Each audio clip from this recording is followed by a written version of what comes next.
Salut, les nouvelles représentations de l'homosexualité dans la publicité, une petite compilation très berlusconienne à base de fesses et de foot, l'histoire de cet immigré italien qui a conquis nos linéaires et puis l'éternel problème de l'égalité de salaire entre les hommes et les femmes.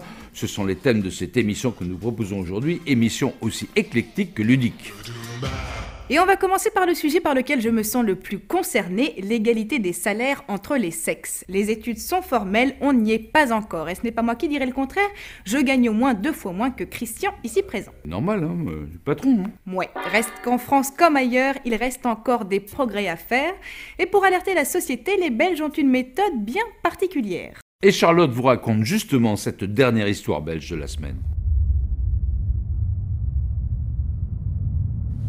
Selon l'INSEE, un Français sur 4 pense qu'en période de crise économique, les hommes devraient être prioritaires pour trouver un emploi.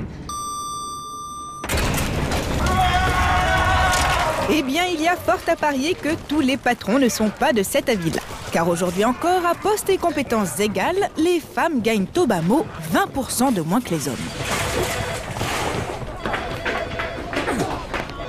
Un état de fait dans la France est loin d'avoir le monopole. Alors depuis quelques années, plusieurs organisations de femmes actives ont décidé de prendre les choses en main et de lancer une journée pour l'égalité des salaires.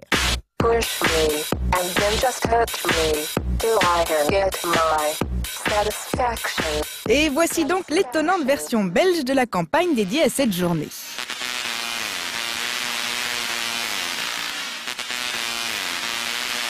Une parodie du clip de Benny Benassi, Satisfaction, dans laquelle de jeunes playmates jouaient du marteau de façon extrêmement sensuelle.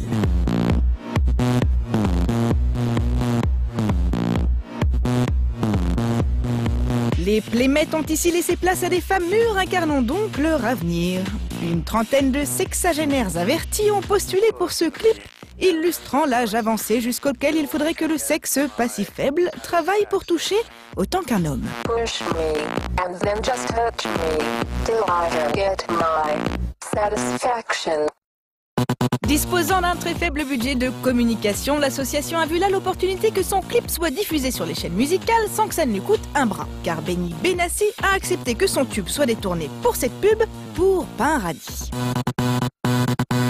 Espérons juste que ces dames s'en tiendront là et qu'elles ne nous préparent pas une opération de street marketing pour le jour J.